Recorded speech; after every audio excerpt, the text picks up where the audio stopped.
When Adam Smith made this observation, essentially he was embodying a kind of free market philosophy that if you have a situation where the materials can be brought in more cheaply from elsewhere, and the wine could be produced at a fraction of the cost that it could be produced for in Scotland, then why would you build tariff barriers to block the importation of those products? And obviously, that's a philosophy that underpinned all Western trade philosophy for many, many years. Now, what Adam Smith did not necessarily anticipate, and what the 1970s regulators did not anticipate when they allowed that to happen, was, of course, the very fundamental changes that we face today in terms of geopolitical stress and also, most importantly, climate change. And if you look at the next quote, which is from Dudley Kingsnorth, this embodies the modern challenge that we have in critical minerals. France will sell you a bottle of wine, but it won't sell you grapes. And this increasingly is the fear, and Brian referred to the Japanese rare earth crisis, and that rare earths as a geopolitical tool has raised its head a few times subsequently. China doesn't want to sell you rare earths. It wants to sell you wind turbines and electric vehicles. And so the threat for the West is that its entire manufacturing base, and obviously in continental Europe, there's a very, very strong history in the automotive sector, will be undermined if there isn't access to these vital critical minerals.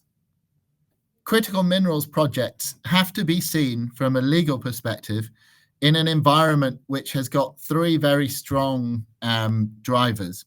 The energy trilemma, which is to say security of supply, affordability, and sustainability. Commodity ultra-volatility, which has really is a massive commercial pressure on developing critical minerals projects, because the price signals that we expect, the market that you need in order to finance a project, have been quite challenging in the critical minerals space. And then geopolitical discord. The reason that the free market model has essentially broken down is because there's a sense that for security of supply, for national security, that we can't rely on a single supply chain. So what we've seen is a very, very strong driver to diversifying the supply chain for critical minerals. Now, we've seen in the West, in recent times, a very strong regulatory response to these challenges. And Brian articulated the kind of key regulatory measures that have defined the Western response. The Inflation Reduction Act in the United States, the EU Critical Raw Materials Act in the European Union. And I would suggest that there have been also some very, very important developments around that. The EU taxonomy for sustainable activities. Now, what that is very, very advanced in terms of energy technologies, but it still doesn't take full account in terms of the EU sustainability of the critical minerals that form part of the supply chain. The EU battery regulation, which is a really fascinating, innovative piece of lawmaking, and that has introduced concepts such as the battery passport. And that's designed to ensure the sustainability at the root of the critical minerals industry. So initially, there were very grave concerns with, for example, the use of cobalt from the DRC, which may have involved child labor, coercive labor in other jurisdictions. And so the battery regulation is designed to make sure that sustainability strand of the energy trilemma is being met. Another very, very significant strand in recent times has also been increased scrutiny of foreign direct investment into the critical minerals sector.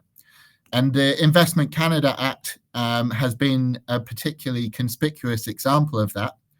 And there have been some very high-profile cases purported Chinese investment into Canadian mining projects.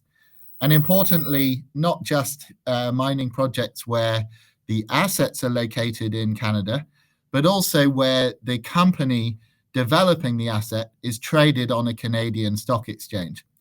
And that level of scrutiny it is a very important factor that we have to take into account whenever we're looking to M&A activity and fundraising activity in this sector now. So wherever you are, be it in Canada, the US, or the UK, Australia, where under the FIRB they've had a long history of that kind of regulatory intervention, that is something that is very important to stay on top of whenever you are doing deals in this sector. And so we touched on the IRA, as Brian did, but there's also a host of more minor legislation around that. For example, the US Mining Schools Act, which is designed to rebuild the mining sector in the US. And the skills gap is a huge issue throughout the Western world, where, for example, in the United States, where they have the second longest lead time to develop a mine from discovery to production, 29 years. So essentially, we've lost a generation of mining engineers and talent. And within the UK as well, there's this great dearth of talent coming through the system. And so regulation like the Mining Schools Act is designed to try and fill that gap.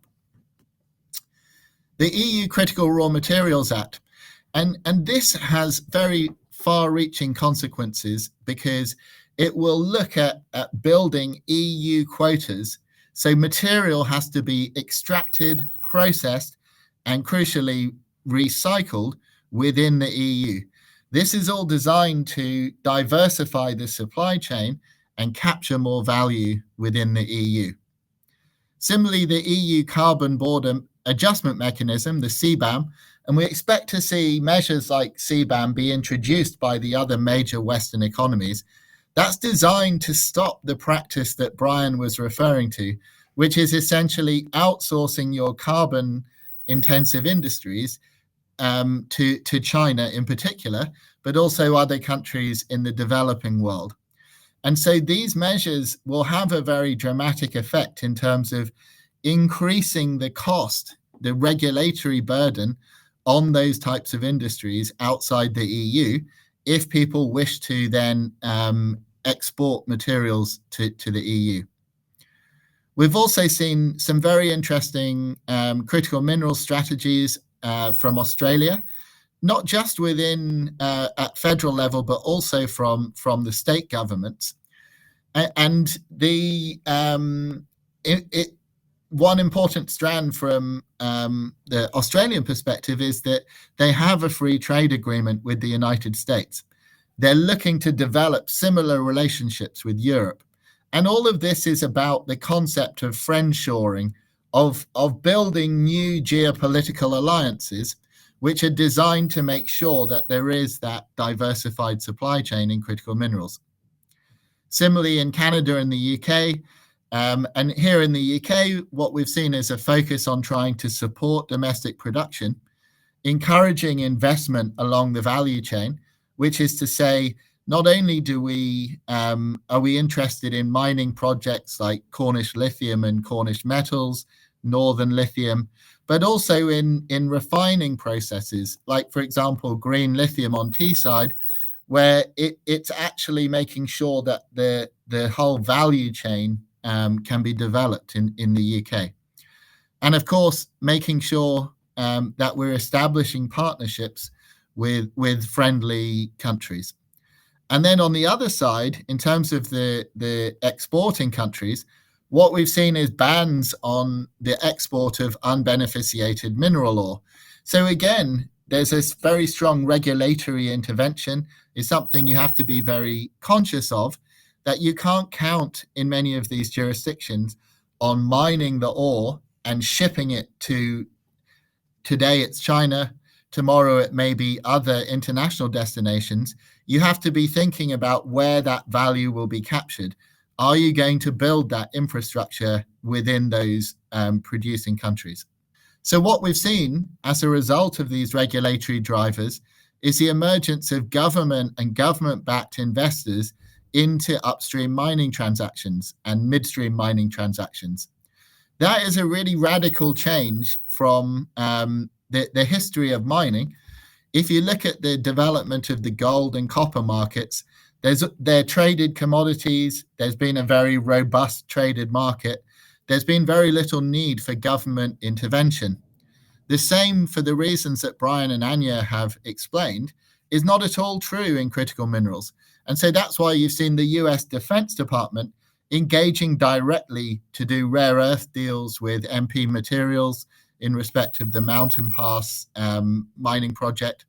We've seen the Chilean government get directly involved in the lithium industry in Chile as a matter of national policy.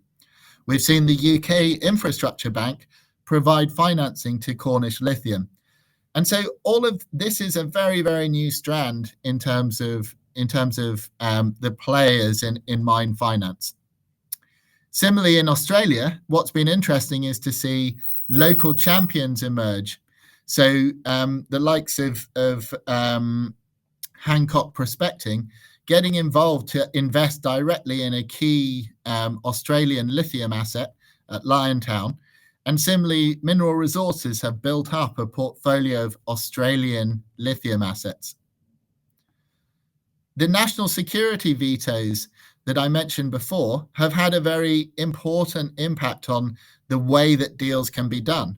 So the Ford LFP Gigafactory had very, very intense scrutiny because it was using CATL's lithium iron phosphate battery technology.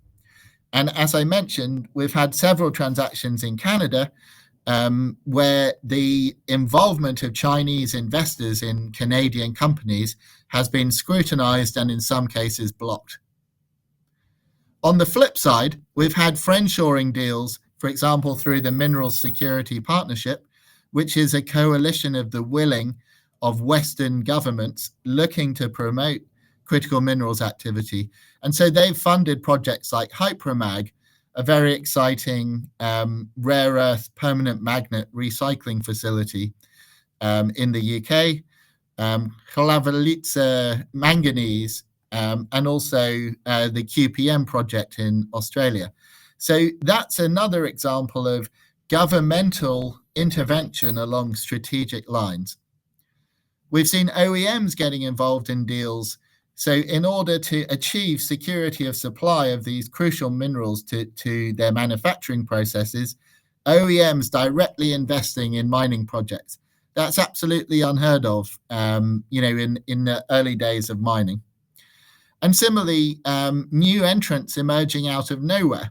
So there was a clear gap in the financing arena caused by the geopolitical issues between the West and China in particular. And so we've seen Middle Eastern new entrants, Middle Eastern state-backed players who have a huge amount of capital from state oil revenues and looking to build a replacement for the fossil fuels sector in their economies. And some really interesting deals with Manara coming in to invest in Vale base metals, and also the Mopani copper mines project in Zambia, huge legacy copper project there.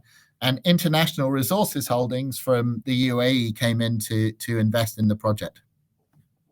So you can see that whenever you're engaged in critical minerals projects now, not only are there a whole host of new challenges from a regulatory perspective to stay on top of, but maybe there are also opportunities in terms of the pockets of capital and the new funders and partners that you might find as a result of that government intervention.